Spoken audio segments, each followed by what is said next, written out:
बोलो जयकारा बोल मेरे श्री गुरु महाराज की जय। श्री सतगुरुदेव भगवान की जय। गुरुमुखो, आज का सत्संग एक गृहस्थ जीवन में प्रवेश कर चुकी एक सत्संगी लड़की की है, जिसकी आज से 2 साल पहले शादी हुई, जो कि एक गैर सत्संगी परिवार था। तो गुरुमुखो, गैर सत्संगी का अर्थ है कि वह लोग सत्संगी नहीं थे, उन्हें मालिक के नाम की कोई खबर नहीं थी। इसमें उनका कोई दोष नहीं था, क्योंकि मालिक जिन्हें अपने साथ मिलाना चाहता है वह उसकी मर्जी है। उसको वह पूरे गुरु की शरण बख्श देता है, और जिसको वह नहीं मिलाना चाहता वह उसको ऐसी जगह जन्म दे देता है जहाँ पर उसके नाम की कोई खबर नहीं होती। तो वह परिवार भी वैसा ही था, जहाँ पर मालिक के नाम की कोई खबर नहीं थी। तो जब उस लड़की की शादी वहाँ पर हो गई, तो उसकी दिनचर्या थी कि वह सुबह उठकर मालिक के नाम का जाप करती थी।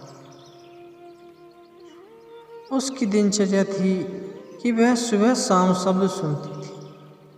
उसकी सुबह मालिक के नाम से शुरू होती थी और रात भी मालिक के नाम से खत्म होती थी। वह अक्सर शब्द सुना करती, और जब भी समय मिल पाता तो भजन पर बैठ जाती। वह अपने मन को मालिक की तरफ लगाए रखने की कोशिश करती थी, लेकिन जब उसकी शादी हो गई, वहाँ जाकर ऐसा ना हो सका, क्योंकि उसके ससुराल में ऐसी चीज़ें नहीं करने दी जाती। लड़की की जो सास थी, उसको यह चीज़ें पसंद नहीं थी। वह लड़की को शब्द नहीं सुनने देती। जब भी लड़की शब्द लगाकर काम करने लगती या फिर शब्द सुनने लगती, तो उसकी सास उसे बंद कर दिया करती। जब उसके साथ ऐसा होता था, तब उसे बहुत दुख लगता था कि मेरे ऊपर इतनी पाबंदी क्यों लगा रखी है। और जब वह अपने सिमरन पर बैठती थी, तो उसकी सास उसे भगवान का भजन सिमरन पर नहीं बैठने देती थी। उसके सामने कोई न कोई काम लाकर खड़ा कर देती थी, ताकि वह भजन सिमरन पर बैठ ही ना सके। और जब वह बैठ भी जाती थी, तो उसको उठाने आ जाती थी, उसको बैठने नहीं देती थी, और उसे बार बार कहती थी कि हमारे घर में यह सब नहीं होता, और उसे ना ही सेवा पर जाने देती और ना ही सत्संग पर जाने देती। तो लड़की बहुत परेशान हो गई थी, बहुत ही दुख तकलीफ में थी, क्योंकि गुरुमुखो, जो मालिक से जुड़ा हुआ होता है, जब उसे कोई मालिक से तोड़ने की कोशिश करता है, तो जो दुख होता है वह तो वही जानता है। यह तो ऐसा है कि जैसे कि मछली को पानी से अलग कर दिया गया। तो जैसे मछली तड़पती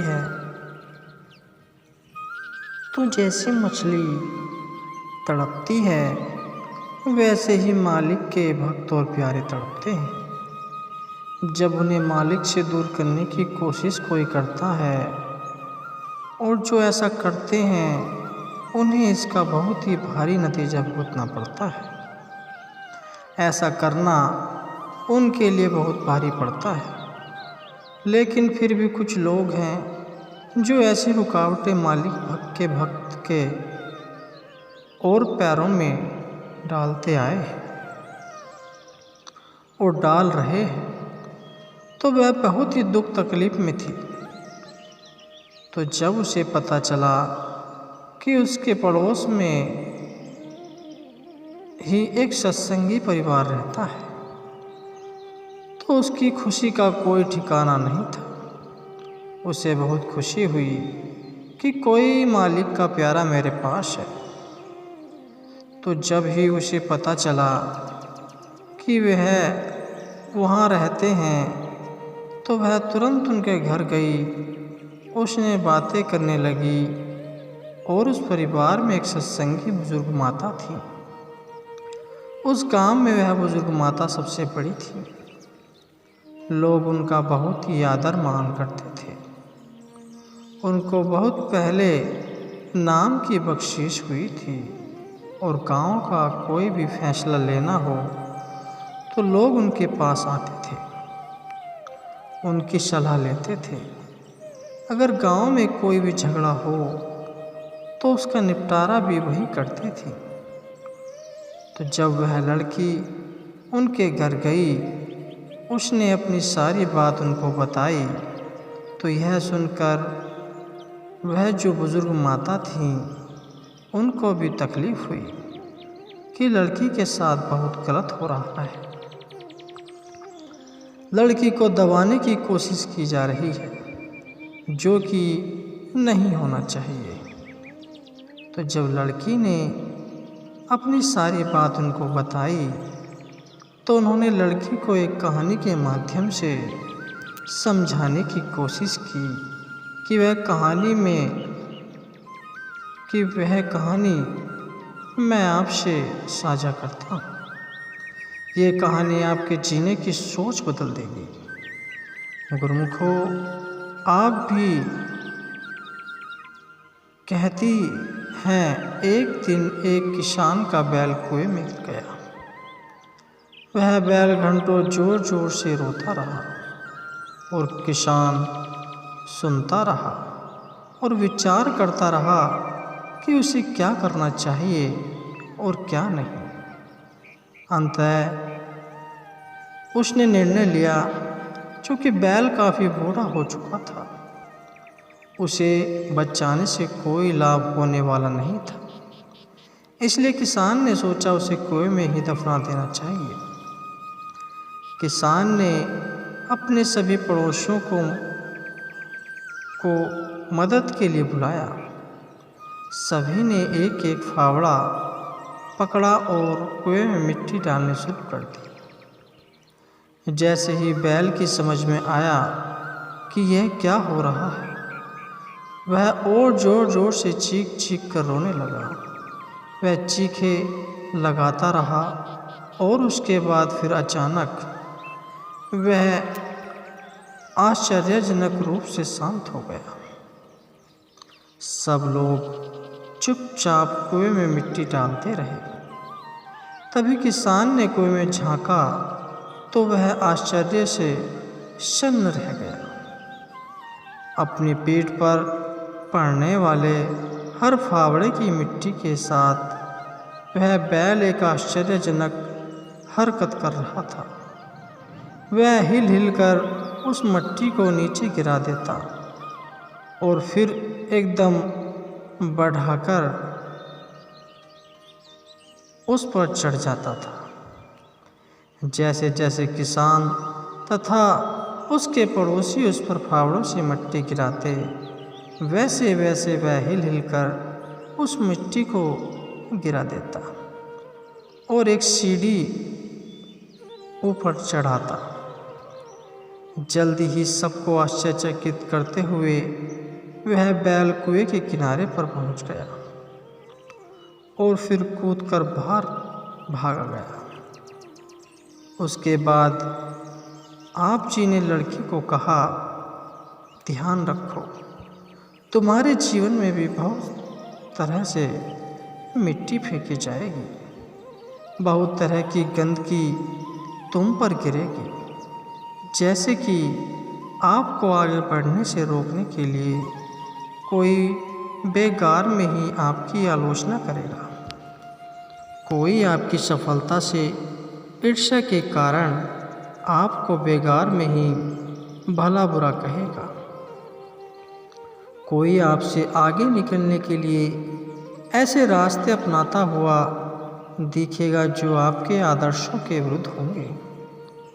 ऐसे में आपको निराश होकर कुएं में नहीं पड़े रहना है, बल्कि साहस के साथ हर तरह की गंदगी को गिरा देना है और उससे सीख ले कर उसे सीढ़ी बनाकर बिना अपने आदर्शों का त्याग किए अपने कदमों को आगे बढ़ाते जाना है।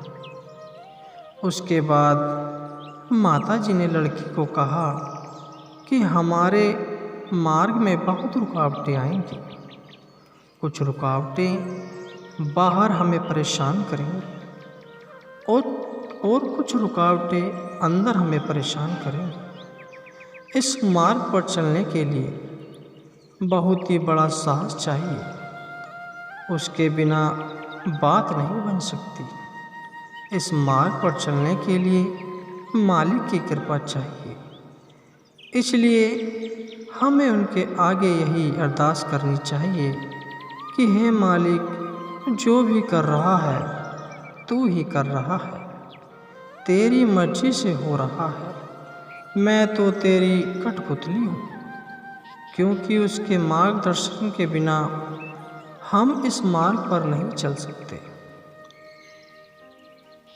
नहीं तो कोई न कोई रुकावट इस मार्ग पर पड़ी ही रहेगी और हम आगे नहीं बढ़ सकते। इस मार्ग पर कभी काल की रुकावटें हैं, कभी दुनिया वालों की रुकावटें हैं और कभी हमारा मन नहीं मानता। यह मार्ग रुकावटों से भरा है, लेकिन हमें इन्हें पार कर कर अपने सच्चे धाम सचखंड जाना है और वह केवल उसकी कृपा से ही हो सकता है। तू ये मत समझ कि यह केवल तेरे साथ हो रहा है, मेरे साथ भी हो चुका है। तो माता जी कहती हैं कि तेरे जो ताया जी थे वह भी मुझे सत्संग पर नहीं जाने देते थे, सेवा नहीं करने देते थे। मुझे भी बहुत मुश्किलों का सामना करना पड़ा है। एक दिन तो मैं उनसे बिना पूछे ही सत्संग पर चली गई थी और वह मेरे पीछे आकर सत्संग में ही मुझे बोलने लग गए थे। वह दिन आज भी मुझे याद है कि उन्होंने मुझे कितना भला बुरा कहा था। उस दिन के बाद मैंने केवल भजन सिमरन पर जोर दिया, चाहे जो हो जाए। मैंने अपना भजन सिमरन नहीं छोड़ा। रुकावटें मेरे मार्ग में बहुत आई है, लेकिन मैंने अपने सतगुरु के हुक्म की पालना की है और सतगुरु ने मेरी संभाल भी की है और उस कुल मालिक ने मेरी लाज रखी है। इसलिए हमें घबराने की ज़रूरत नहीं है, उस पर भरोसा रखना चाहिए और आगे बढ़ते जाना है। जीवन में सकारात्मक रहना है, सकारात्मक जीना है।